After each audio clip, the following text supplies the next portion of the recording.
السلام علیکم ورحمۃ اللہ وبرکاتہ۔ ناظرین، میں آپ کا میزبان محمد سرور میر آپ کو آپ کے اپنے پروگرام خوف کیا سچ کیا جھوٹ میں خیر مقدم کرتا ہوں۔ ناظرین، ہم اس پروگرام میں آپ لوگوں کے سوالات شامل کرتے ہیں، ان کے جواب دیتے ہیں۔ پچھلے کئی ہفتوں سے پچھلے کئی ایپیسوڈز میں ہم نے خواب کا ٹاپک چنا تھا، اس پر آپ لوگوں کے سوالات آئے اور ہم نے ان کے جوابات دیے۔ آج جو ٹاپک ہے وہ ہے استخارہ۔ اس کے بارے میں اور انفارمیشن دینے کے لیے ہمارے ساتھ جو عالم دین تشریف فرما ہیں وہ کسی تعارف کے محتاج نہیں ہے، شیخ ارشد بشیر مدنی صاحب۔ السلام علیکم۔ وعلیکم السلام ورحمۃ اللہ۔ شیخ صاحب کے بارے میں آپ کو تھوڑا سا انٹروڈکشن دوں۔ انہوں نے مدینہ یونیورسٹی سے عالم و فاضل کی ڈگری حاصل کی ہے، انہوں نے MBA مکمل کیا ہے اور اس وقت یہ PhD کر رہے ہیں سوئٹزرلینڈ یونیورسٹی سے، اور یہ فاؤنڈر اور ڈائریکٹر ہیں آسک اسلام پیڈیا کے، اور askmadani.com بھی چلاتے ہیں۔ تو آپ کے کئی سوالوں کے جوابات وہاں پر موجود ہیں۔ تو ہم آج کے ٹاپک پر شیخ صاحب سے سوالات کا سلسلہ جاری کرتے ہیں۔ تو استخارہ پر اگر آپ سرسری کچھ بتانا چاہیں گے کہ یہ کیا ہے اور اس کے کیا فوائد ہیں اور اس کا کیا طریقہ ہے؟ استخارہ کا مطلب ہوتا ہے استخارہ یستخیر، استقامہ یستقیم، یعنی طلب الخیر۔ الف سین تا عربی میں جب بھی آتا ہے اس کا معنی طلب کا ہوتا ہے۔ جیسے ہم کہتے ہیں ایاک نعبد و ایاک نستعین، استعان یستعین، عون مانے مدد۔ الف سین تا لگ جانے کی وجہ سے کیا ہے؟ طلب کا معنی آتا، مدد مانگنا۔ ایاک نعبد و ایاک نستعین، ہم تیری ہی بات کرتے ہیں اور تجھی سے مدد مانگتے ہیں۔ تو وہی ورڈ یہاں پر آیا ہے، اللہم انی استخیرک، اے اللہ میں تجھ سے تیرا خیر مانگتا ہوں۔ تو کانسیپٹ بہت کلیئر ہو جائے گا اگر ہم ورڈ پہ غور کریں گے۔ استخارہ کوئی غیب معلوم کرنے کا کوئی آلہ نہیں ہے کہ لوگ غیب معلوم کرنے کی کوشش کریں۔ اکثر یہ ہوتا ہے کہ لوگ جو ہے چھٹکارا حاصل کرنے کے لیے پریشانیوں سے کہتے ہیں کہ یہ استخارہ، اس کے ذریعے سے ہم غیب جان لیں گے، تمہارے کیفیتیں کیا ہے بتا دو۔ جیسے ہی کیفیتیں بتاتے، ٹھیک ہے آپ ایسا کریے ایسا ہو جائے گا۔ تو لوگ یہ سمجھتے ہیں استخارہ کا مطلب یہ ہے کہ کوئی فال کھلانا ہے یا کوئی غیب کی چیز معلوم کرنا ہے، یا پھر استخارے کا مطلب یہ ہے کہ اللہ تعالیٰ بعض نیک بندوں کو کچھ الہام کرتا ہے ہمارے مسائل کے بارے میں، اور وہ بندوں سے جب پوچھتے ہیں تو وہ بندے ہم کو بتا دیتے ہیں۔ یہ آہستہ آہستہ کہ غلط رخ اختیار نہ کر دے، تو اس وجہ سے بہرحال اس پر تنبیہ ضروری ہے۔ استخارہ کا بہت ہی سمپل کانسیپٹ یہ ہے کہ ایک بندہ اپنے لائف میں کئی ڈیسیشن لیتا ہے، وہ ڈیسیشن لے کر امپلیمنٹ بھی کرتا ہے، کئی مرتبہ امپلیمنٹ نہیں کرتا، خالی ڈیسیشن لیتا ہے، ارادہ کرتا ہے لیکن پورا نہیں ہوتا۔ ارادے میں بھی فرق ہوتا ہے، اسی لیے کیا ہے عزم اور ارادے میں فرق ہے۔ ایک ہے نارمل ارادے، تو لائف میں آدمی کو خیالات آتے رہتے ہیں، وہ بھی ایک ارادہ ہے، لیکن پختہ جب ارادہ ہو جاتا ہے، عربی زبان میں اس کو کہتے ہیں عزم۔ فَإِذَا عَزَمْتَ فَتَوَكَّلْ عَلَى اللَّهِ، اگر تم مضبوط ارادہ کر لو تو پھر اللہ پر بھروسہ کرو۔ تو جس وقت پر پکا ارادہ ہو جاتا ہے، تو پکا ارادہ ہونے سے پہلے آدمی کیا کرتا ہے؟ مشورہ کرتا ہے۔ پکا ارادہ کرنے سے پہلے آدمی جائزہ لیتا ہے، انالیسس کرتا ہے ماحول کا، کیا میرے لیے صحیح ہے یا نہیں۔ تو یہ سارے ماحول پہلے اس کو ختم کر لینا چاہیے، کیونکہ اسلام میں توکل کا مطلب یہ نہیں ہے کہ میں اسباب نہ ڈھونڈوں۔ مثال طور پر میری اونٹنی کی اللہ حفاظت کرنا ہے اگر، تو اس کا طریقہ کار کیا ہے؟ میں اونٹنی کو پہلے اچھے طریقے سے باندھوں، اس کو حفاظت کی جگہ پر رکھوں، اس کے بعد اللہ پر بھروسہ کروں۔ میری گاڑی کو صحیح جگہ پر رکھوں اور اس کے بعد اس کی چابی کو میں اپنے پاس رکھوں گا۔ اگر میں نے لاک نہیں کیا، ایک آدمی کا ارادہ نہیں بھی ہو تو وہاں پر کھلی گاڑی دیکھ کے اس کی نیت بدل سکتی ہے۔ اگر میں سونے کو مارکیٹ میں رکھ دیتا ہوں اور جاننے والا آدمی، اس کا ارادہ چوری کا نہیں بھی تھا لیکن دیکھنے کا، اس کے نیت میں خلل آ سکتا ہے، اس کی آنکھوں میں خیانت آ سکتی۔ تو پہلے اسباب پورے لینا پڑے گا۔ بعد میں ایسا تو نہ ہو کہ میں نے استخارہ کیا تھا پھر بھی مجھے لاس کیوں ہوا، تو آپ نے رانگ ٹائم پہ استخارہ کیا، پھر بھی اللہ تعالیٰ نے آپ کو کئی طرح سے مدد کی ہوگی، لیکن اس پہ ہمارا ذہن نہیں جاتا، لیکن ہمارے دماغ میں آتا لاس ہو گیا۔ تو جب ان سے پوچھتے ہیں بھائی آپ نے استخارہ کیا پھر بھی لاس کیوں ہوا، تو وہ لوگ کہتے ہیں کہ ہم نے اللہ سے دعا کی، اس کے بعد وہ کام ہم نے کر لیا۔ لیکن اصل میں استخارے کا سٹیج کب ہے؟ ایک آدمی پوری طرح سے مشورہ کرنے کے بعد مطمئن ہو کر ایک فیصلہ کر لیتا ہے، بہرحال انالیسس کر لیا کہ بھائی مجھے یہاں شادی کرنا ہے یا نہیں کرنا ہے، یہاں مجھے کاروبار کرنا ہے یا نہیں کرنا ہے، یہاں مجھے دکان لینا ہے یا نہیں لینا ہے۔ کوئی ایک چیز کا فیصلہ ہونا، کنفیوژن کے حالت میں استخارہ نہیں ہوتا۔ مثال طور پہ مجھے بمبئی میں دکان لینا ہے کہ حیدرآباد میں لینا، اب آسمان سے تو آواز نہیں آئے گی، آپ کو دونوں میں سے کوئی ایک پہلے چوز کر لینا ہے ذہنی طور پر، یا تو مشورہ کر کے، یا تو اپنے دوست احباب سے پوچھ کر، یا آپ کو اللہ نے جو علم دیا اس کی روشنی میں۔ پھر اب کیا ہوتا ہے، جب آپ امپلیمنٹ کرنے جاتے ہیں، چلو حیدرآباد میں دکان لوں گا، اب آپ امپلیمنٹ جب کرنے جاتے ہیں، اس دوران پکے ارادہ اور امپلیمنٹ کے درمیان کا جو مرحلہ وہ ہے استخارہ۔ تو اب اس کا فائدہ کیا ہے اے اللہ جو میں امپلیمنٹ کرنے جا رہا ہوں میں نے تو ساری چیزیں میری طرف سے دیکھ لی ہے، اس کے علاوہ بھی اگر کوئی رکاوٹ ہے جو میرا ذہن نہیں جا رہا ہے تو اے اللہ تو مجھے رکا دے، اور اگر اے اللہ میں آگے بڑھ چکا ہوں تو غیب سے انتظام کا اس میں میرا لاس نہ ہو۔ یہ کتنا پیارا معنی نکلا دیکھیے، اگر واقع ایسا ہوگا نقصان ہوگا تو انشاءاللہ اللہ ضرور اس کو بچا لے گا، انشاءاللہ۔ اور اگر واقع وہ آگے بڑھ چکا ہے وہ آدمی اور اللہ تعالیٰ کو کوئی رکاوٹ نہیں ڈال رہے، انشاءاللہ ضرور اللہ کی مدد آئے گی۔ اتنا یقین کے ساتھ آپ استخارہ کرتے ہیں، مطلب کیا ہے، آپ اکیلے جانے کے بجائے ساتھ میں اللہ کی مدد کو لے لے رہے ہیں۔ اکیلے بھی جا کے آپ امپلیمنٹ کر لے سکتے تھے، لیکن ایک مومن کیا کہتا ہے، میں اکیلا کیوں رہوں، اللہ میرے ساتھ ہونا چاہیے۔ ان اللہ مع الصابرین، اللہ تعالیٰ صبر کرنے والوں کے ساتھ ہے، اللہ نیکوکاروں کے ساتھ ہے۔ ان اللہ لا یضیع اجر المحسنین، اللہ تعالیٰ محنت کرنے والے جو نیکوکار ہیں ان کے محنت کو بیس نہیں کرتے۔ ایک بارش تم آگے بڑھتے ہو تو اللہ تعالیٰ ایک ہاتھ آگے بڑھتے، اگر تم چلتے جاؤ تو اللہ تعالیٰ دوڑتے آتے۔ تو آپ نے پریکاشن لے لیا، تجزیہ کر لیا، مشورہ کر لیا، اس کے باوجود بھی آپ اللہ کی دعا نہیں چھوڑتے ہیں، کیا اللہ خوش نہیں ہوگا؟ اللہ خوش ہوگا۔ تو یہ کمپلیٹ طریقہ ہے استخارے کا، پہلے مفہوم سمجھنا چاہیے۔ جزاک اللہ۔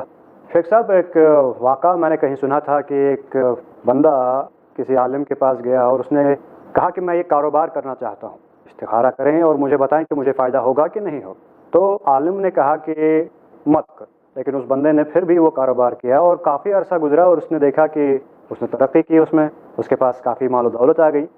تو اس کے بعد وہ عالم کے پاس واپس جاتے ہیں اور انہوں نے کہا کہ آپ نے تو منع کیا تھا، پھر ترقی کیسے کی میں نے؟ عالم جانتے تھے، تو انہوں نے کہا کہ دنیاوی طور پر تم نے ترقی کر لی، لیکن تمہاری کتنی نمازیں قضا ہو گئیں اس کام کے سلسلے میں، تم نے کتنی نمازیں چھوڑ دیں اس کام کے سلسلے میں، اس پر آپ تھوڑی سی روشنی ڈالیں۔ اس واقعے میں کچھ چیزیں صحیح ہے، کچھ چیزیں غلط ہے۔ جی، جو چیز غلط ہے وہ یہ ہے جی، کہ آدمی کو مان لیجیے مجھے پیٹ میں درد ہے تو گولی مجھے کھانی، جی، نہ کہ سامنے والا میری طرف سے گولی کھائے گا۔ جی، تو استخارہ جو ہوتا ہے، جس آدمی کو تکلیف ہوتی ہے اور جس کو ارادہ ہوتا ہے اس کو استخارہ کرنا چاہیے۔ کسی کو جا کر تم میری طرف سے استخارہ کرو، تم میری طرف سے استخارہ کرو، کیونکہ استخارہ میں کہتے ہیں نماز ہوتی ہے، کیا نماز دوسروں کی طرف سے پڑھائی جاتی ہے؟ نہیں پڑھائی جاتی۔ تو ایسا تو نہیں کہے گا کوئی آدمی کہ بھائی آپ ظہر کو جا رہے ہیں، آتے آتے ذرا میری بھی ظہر پڑھ لو، ایسا نہیں ہو سکتا۔ ایک آدمی سورہ کہف پڑھ رہا ہے، مجھے نیند آ رہی ہے، آپ ذرا میری طرف سے سورہ کہف پڑھ لو۔ کچھ چیزیں ہمیں اپنی کرنا ہے، ہاں کچھ چیزیں دوسروں کی طرف سے کرا سکتے ہیں، جیسے مثال کے طور پر یہ ہے کہ بھائی میں حج کو جا نہیں سکتا، میں بیمار ہوں، ایسا کریے پیسہ لیجیے، آپ کا حج آلریڈی ہو چکا ہے تو آپ کا دوسرا حج میری طرف سے کر لیجیے۔ تو کچھ چیزوں میں نیابت ہے، دنیاوی اعتبار سے بھی ہم کہتے ہیں پیسے دے کر بھائی آتے آتے میرے لیے کچھ لا لو، تو آدمی لا لیتا ہے، لیکن ہم دنیاوی اعتبار سے یہ تو نہیں کہہ سکتے ہیں کہ آپ ایسا کرو میری طرف سے آپ سانس لے لو، میرا کھانا 2 دن کا آپ کھا لو، ایسا تو نہیں بول سکتے۔ ہاں کچھ چیزیں ایسی ہوتی ہیں جس کا تعلق ہوتا ہے کمبائن ایشو، جیسے مثال کے طور پر بچی کے شادی کا مسئلہ ہے، جی، اب باپ کے لیے بھی وہ اس کا مسئلہ ہے، وہ اہم مسئلہ ہے۔ ماں کا مسئلہ ہے، جی، اور خود وہ بچی کا مسئلہ بھی، جی، کیونکہ غلط داماد ملے گا تو ساس کو بھی پرابلم ہوگا، غلط داماد ملے گا تو سسرے کو بھی پرابلم ہوگا۔ بالکل اسی طریقے سے لڑکے کا جب مسئلہ آئے گا تو وہ مسئلہ باپ کے لیے بھی ہے، ماں کے لیے، اگر غلط بہو ملے گی تو بھی پرابلم ہو سکتا ہے، کیونکہ بچہ بولے گا آپ لوگ برابر دیکھ کر نہیں لائے، جی، میرے لیے کتنا پرابلم ہو گیا۔ تو جتنے لوگ بعض اوقات انوالو ہو جاتے ہیں سب کے لیے استخارہ کرنے کا بھی ایک چانس نکلتا ہے اس میں، لیکن اصل کس کو کرنا ہے؟ جس کے لیے اصل میں پیٹ میں جس کو درد ہو۔ جی، اسی لیے نبی اکرم صلی اللہ علیہ وسلم نے ارشاد فرمایا کہ جب کسی کو معاملہ پیش آئے تو اس کو چاہیے کہ وہ استخارہ کرے، وہ کسی طرف سے استخارہ کرا لے ورڈ نہیں ہے۔ تو پہلے یہ غلط فہمی دور ہونا ہے۔ جی، جہاں تک کہ وہ عالم صاحب نے جو مشورہ دیا بڑا اچھا مشورہ دیا، یعنی مطلب یہ ہے کہ انہوں نے استخارہ کر کے وہ کہا ہو اور اللہ تعالیٰ ان کو کوئی غیب کی بات بتاتا ہو، ایسا کوئی سسٹم تو نہیں ہے۔ استخارے کا مرحلہ کب ہے میں نے تو آپ کو بتا دیا جی، کہ وہ کام میں کروں یا نہیں کروں، وہ آدمی کو خود اللہ تعالیٰ کی طرف سے رہنمائی ملتی ہے۔ جی، کسی کے بولنے کی وجہ سے نہ رکے، نہ کسی کے بولنے کی وجہ سے وہ کرے، وہ اللہ تعالیٰ سے ڈائریکٹ کرے، جا کر بندے سے استخارہ نہ کرے، جی، اللہ سے استخارہ کرے۔ اب عالم صاحب مشورے کے طور پہ بول رہے، ایک ہوتا مشورہ، دوسرا ہوتا استخارہ۔ جی، مشورے کے لیے تو عالم صاحب بول سکتے ہیں، تو عالم صاحب نے جو مشورہ دیا وہ بڑا اچھا ہے۔ اچھی بات جو اس میں پہلو ہے وہ یہ کہ مشورہ جو دیا کہ ایک بندہ ہے وہ کہہ رہا ہے کہ میں فلاں چیز حاصل کر لوں، لیکن عالم صاحب نے تجربے سے یہ جانتے ہیں کیونکہ لوگوں کا احتکاک، لوگوں سے ملنا جلنے میں، کہ بھئی آدمی ہو سکتا ہے نماز کا خیال نہ کر پائے، جی، تو انہوں نے مشورہ دے دیا، کہا کہ بھئی آپ یہ کام مت کریے۔ جی، بڑا اچھا مشورہ تھا ان کا، کیونکہ بعد میں وہ شخص ریئلائز کیا کہ بھئی واقع ایسا ہوا ہے کہ دینی اعتبار سے میں پیچھے ہو گیا ہوں، تو ایسا تو ہم کو استخارے کا مطلب طلب الخیر، صرف دنیا کا خیر طلب نہیں کرنا ہے، جی، آخرت کا بھی خیر سوچنا ہے۔ سبحان اللہ۔ فائدہ صرف دنیا کا نہیں دیکھنا ہے، تو فائدہ اور نقصان بھی آدمی کی سوچ کے حساب سے وہ آدمی سوچ لیتا ہے۔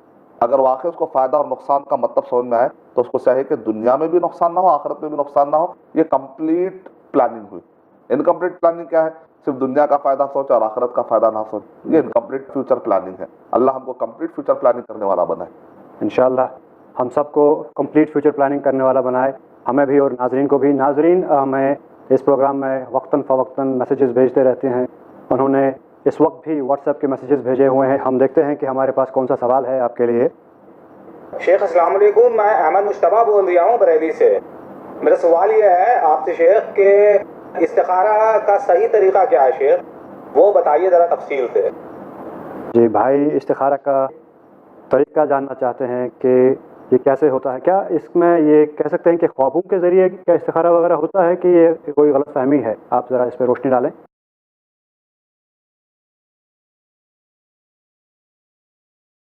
استخارے کا صحیح طریقہ، کچھ اہم نقطہ تو میں نے آپ کو بتا دیا کہ استخارے کا اصل میں مرحلہ کب کا ہے.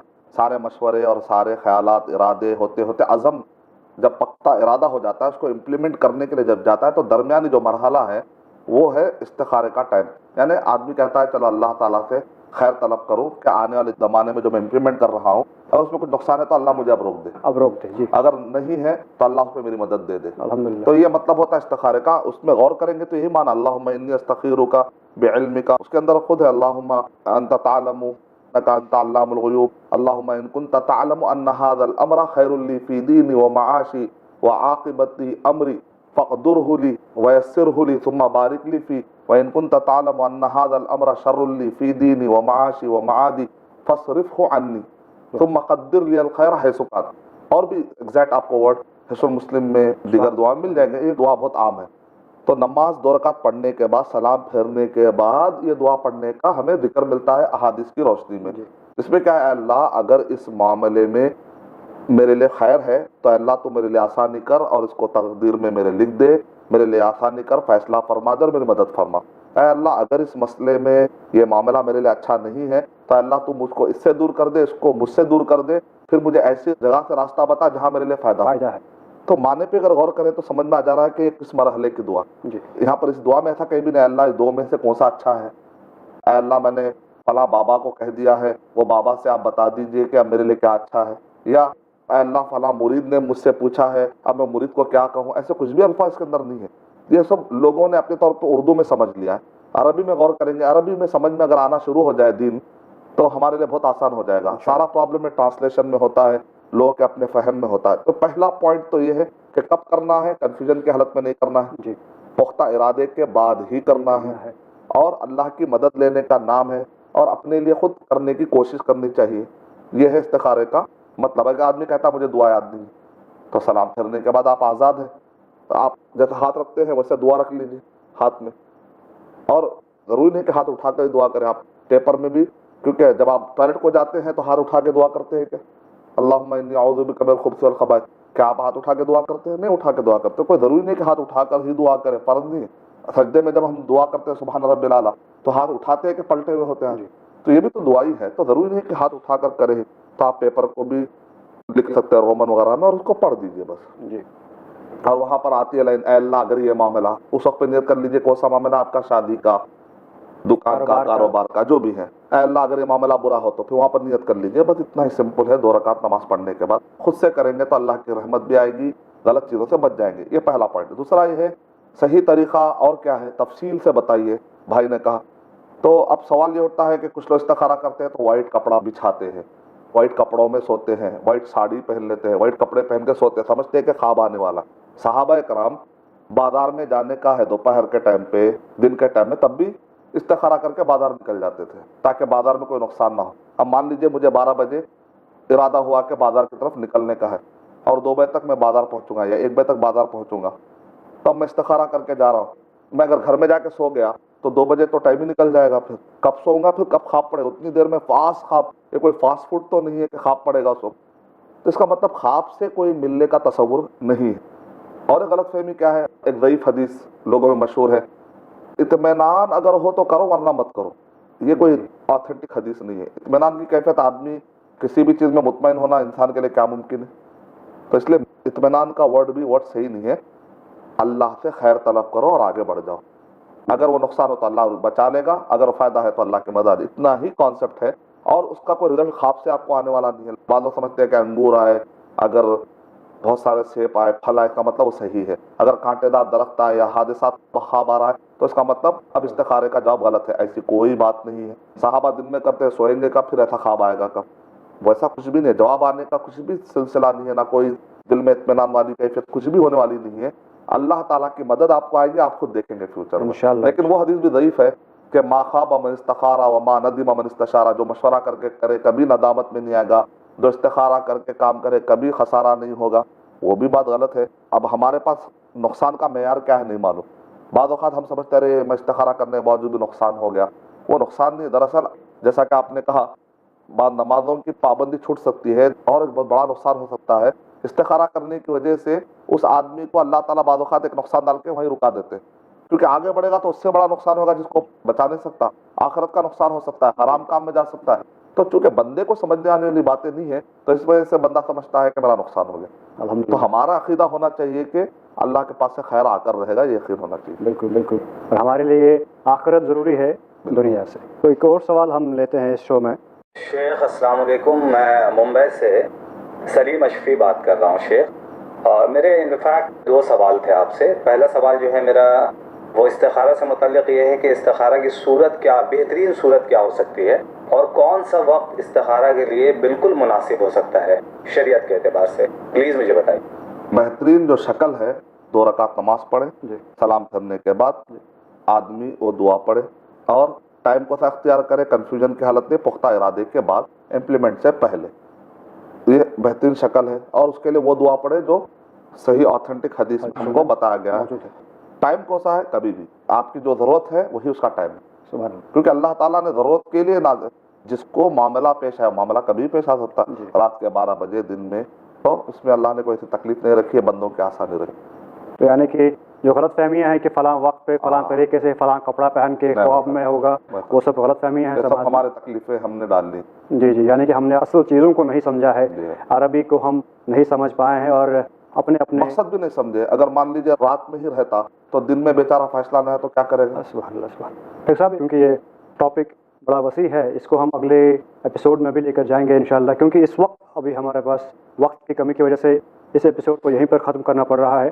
ناظرین، آپ لوگوں کے اسکرین پر اس وقت جو موبائل نمبر آ رہا ہے اس پر آپ مزید سوالات بھیجیں، وائس میسیجز بھیجیں، اور جو ای میل آئی ڈی آ رہا ہے اس پر آپ ای میل کریں، اپنے سوالات بھیجتے رہیں، ہم انشاءاللہ آپ کے ہر سوال کا جواب دیں گے۔